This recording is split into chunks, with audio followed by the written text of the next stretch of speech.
Good morning. Welcome, and welcome to all of our regulars. And if you're a guest, please know that you're the reason we're here, the reason we exist as a parish. So most of all, welcome to you. Most of our time in life is ordinary time.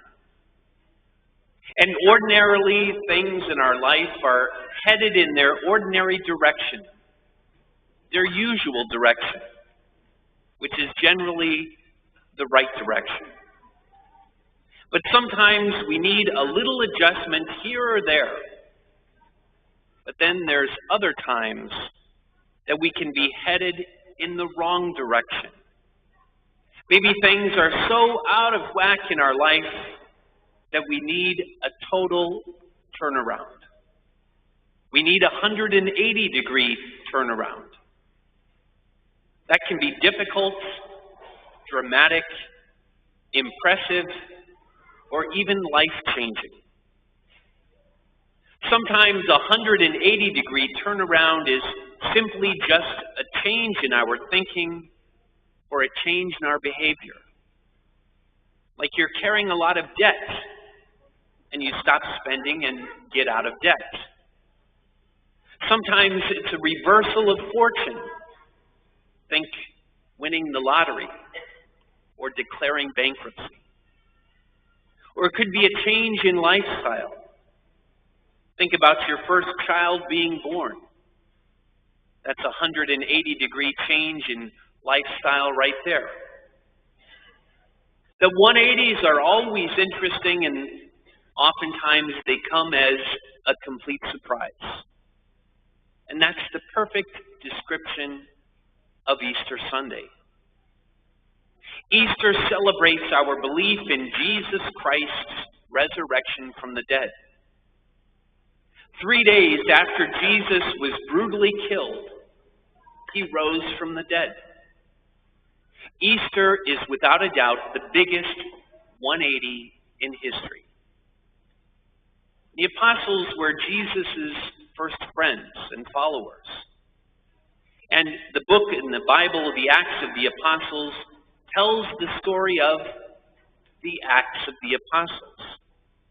It tells us what happened on that first Easter Sunday and the days that followed. We just heard about a speech given by one of the apostles, a man named Peter. So the book of Acts tells us Peter proceeded to speak and said, "You know what has happened all over Judea, beginning in Galilee after the baptism that John preached, how God anointed Jesus of Nazareth with the Holy Spirit and power." If you lived in that area of the world in the first century, most likely you had heard about Jesus or you had met him. Wherever Jesus went, he made waves. He made noise. He made news. He attracted huge crowds. People wanted to touch him. They wanted to be around him. They wanted to listen to him. People who were nothing like him loved him. He went about doing good and healed all those oppressed by evil. He made good out of evil. He won freedom for those who were enslaved. He gave sight to the blind. He effected a 180-degree change everywhere he went. He turned stuff around.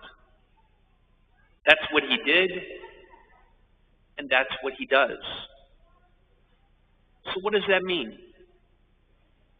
Whoever you are, whatever your story, he can turn your stuff around.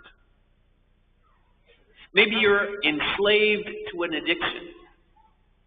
He can free you from that slavery. Maybe you can't find a job, or the job you have feels like a dead end. He can turn that around. Maybe you're in pain and can't find a way forward through a hurting relationship. He can turn your stuff around. Everyone could see that Jesus was a man of subtle power, but that power frightened people.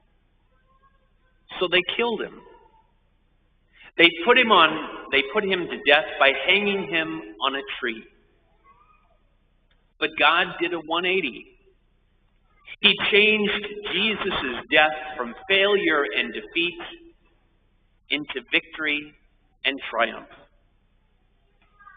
The main point of Christianity is not about religious practices or rules or traditions. It's about this event. It's about the 180 that Jesus did on death.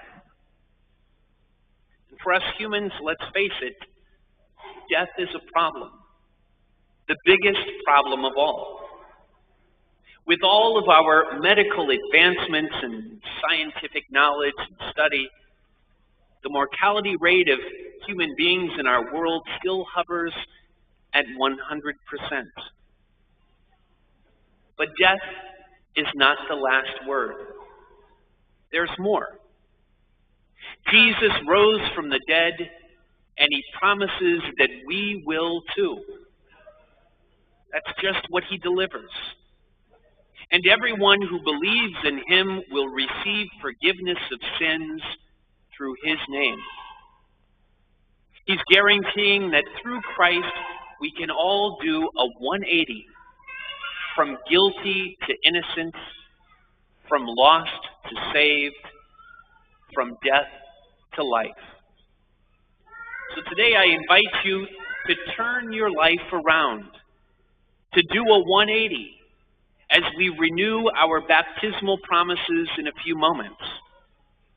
Then afterwards, Deacon Don and I will go around and sprinkle everyone with holy water, and we'll try our best to get everybody wet.